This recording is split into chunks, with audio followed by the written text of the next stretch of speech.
શરીર મળતું હોય, એમ દિવ્ય મળતું હોય.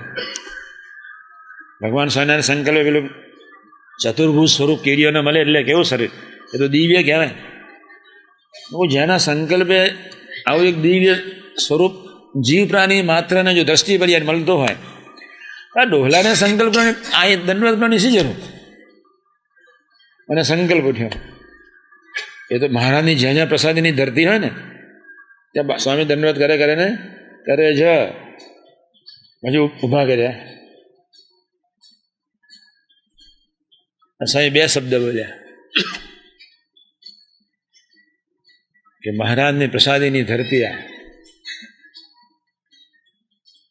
મહારાજે અહીં આ ધરતી પર કેટલાનું આનંદનું કલ્યાણ કર્યું.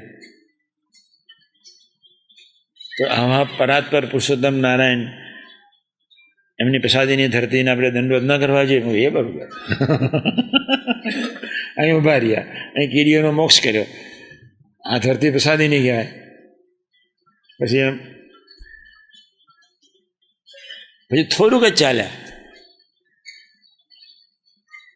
અને એકદમ બહુ હસી પડ્યા. અને હસતા હસતા ધીમે સ્વામી કહે અક્ષર બ્રહ્મ સંકલ્પ કરે. પુરુષોત્તમ નારાયણ નહીં, શું અક્ષર બ્રહ્મ સંકલ્પ કરે. જળ અને ચેતન બધું જ દિવ્ય થઈ જાય. શું થઈ જાય? જળ અને ચેતન બધું દિવ્ય થઈ જાય. એવો આ સંબંધ છે. મહિમા સમજાય તો ઘોડા થઈ જવાય. બસ આટલું શું કહ્યું? મહિમા સમજાય તો હસતા હસતા ચાલી નીકળ્યા. તે વખત મેં પ્રશ્ન ન પૂછ્યો, ધૂન કરાવડાવી. પછી જાને જે બેઠા, મેં કહું ગોડા ન થવું હોય તો શું? ગોડા થઈ જવાય અને ગોડા ન થવાય તો એવી કઈ ટેકનિક? ભગવાનનો અપરંપાર મહિમા એવો છે, પણ કાન બેર એને બેર કરી શકે એમ છે જ નહીં, થઈ શકે એવું નથી. લક્ષ્મી હદતી નથી, ડોલર હદે નહીં, માન ન હદે, ખુરશીઓ ન હદે.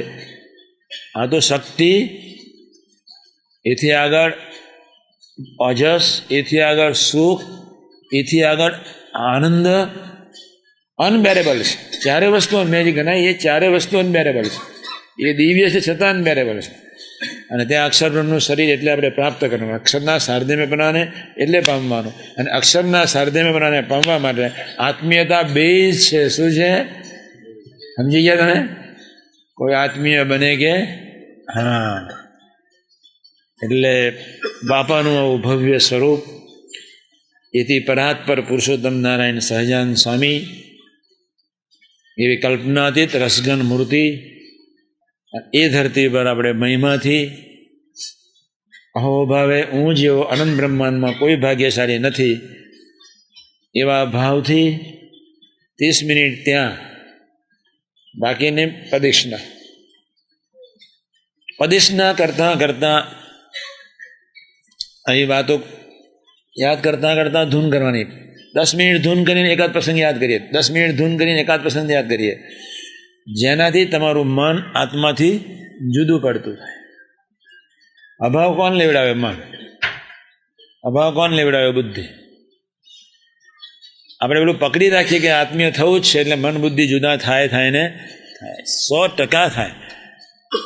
આત્મીય થવું છે એવો સંકલ્પ કરીએ એટલે પછી ઓટોમેટિક વગર સાધને ઈર્ષા સ્વરૂપે, હર્ષ સ્વરૂપે, માન સ્વરૂપે નાલાયક સંસ્કારો જુદા પડે જ. આજે મહિમાની વાત કરી. એ મહારાજ બળ આપજો. બસ તમે આવા છો, તમે હો જ નહીં પૃથ્વી પર, તમારા દર્શન જ ન હોય, તમારું નામ જ ન હોય, તમારી વાણી જ ન હોય, તમારું વચનામત જ ન હોય, તમારા મુક્તો જ ન હોય, તમે આખો સમાજ લઈને આવ્યા, હું બહુ નસીબદાર છું એમ માનીને મહિમાપૂર્વક નામીએ સહિત નામ, સ્મૃતિએ સહિત પ્રભુના સ્મરણ. પ્રભુ એક બાપ સમાન, સંત એક મા સમાન. આવી ભાવનાથી આપણે ભજન કરવું છે. મારી વચ્ચે વાત સાંભળી લો. આપણું આ સ્થૂળ શરીર છે, પાછું એક અહીંયા શબ્દ સૃષ્ટિનો દેહ બંધાય. શબ્દ સૃષ્ટિનો દેહ બે રીતે બંધાય, એક સ્વાધ્યાયથી અને ભજનથી. શબ્દ સૃષ્ટિનો દેહ બંધાય, પછી એમાંથી મહિમા પ્રગટે, પછી પ્રભુ બુદ્ધિયોગ આપી દે, પછી આત્મીયતા પ્રગટાવી દે. અને આત્મીયતાની શરૂઆત એટલે બ્રહ્મદેહની શરૂઆત થઈ જાય. પછી એના સંકલ્પે આત્મીય થયા સિવાય બ્રાહ્મી તનુ ક્યારેય કોઈ સંજોગોમાં મળતું નથી. ખૂબ ધ્યાન રાખજો, કોઈ સંજોગોમાં મળે નહીં. એટલે હું ફરી વર્ણન કરું છું. આપણા સ્થૂળ દેહમાં બેઠા છે, પછી આપણે ભજન કરીશું, સ્વાધ્યાય કરીશું, એટલે અંદર શબ્દ સૃષ્ટિનો પરાવાનીનો દેહ બંધાશે, શબ્દ સૃષ્ટિનો દેહ બંધાશે. એમાંથી સ્વતંત્ર બને ભગવાન મહિમાનો દેહ બસશે.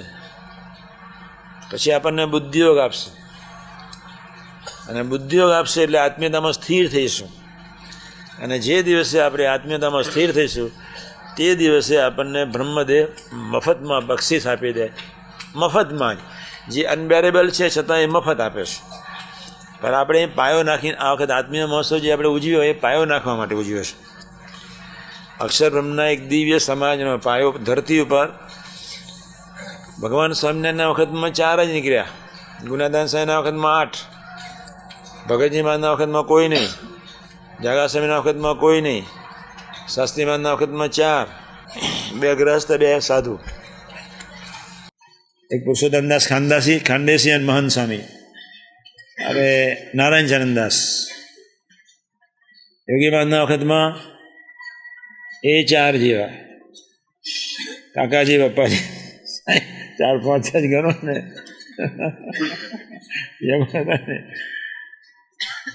અને હવે આપણે થોડું વ્યાપક મૂકવું છે. કેવું? હા, 4માંથી 400 થાય તો આપણી થોડી સેવા થઈ જાય.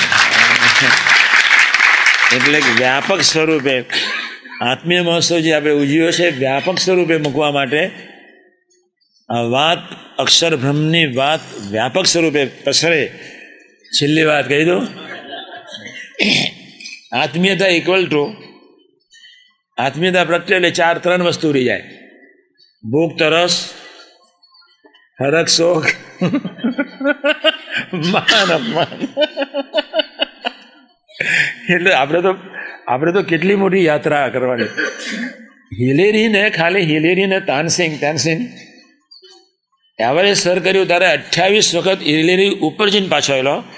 16,000 સ્ક્વેર ફીટ ગયા 3 વખત, ફરી પાછો આવ્યો, ફરી ગયો 21,000 સ્ક્વેર ફીટ, ફરી પાછો આવ્યો 28 વખત. અને છેવટે 28,600 સર બેટા નીકળ્યા સિંહ. એમાં આત્મીયતા સિંહનો માર્ગ છે. કોનો માર્ગ છે? એ વાતમાં ઠંડી લાગી, અમુક નહીં કરવાનું. ભૂખ લાગી, કોકનું ઉગાડો, આપણું નહીં. જોજો ભાઈ સાહેબ. એટલે મનને ચુમાવા દેવું, પણ કોઈનો અભાવ ગુણ ભાવફેરમાં જવાનું નહીં જ. સહેજાન સ્વામી મહારાજની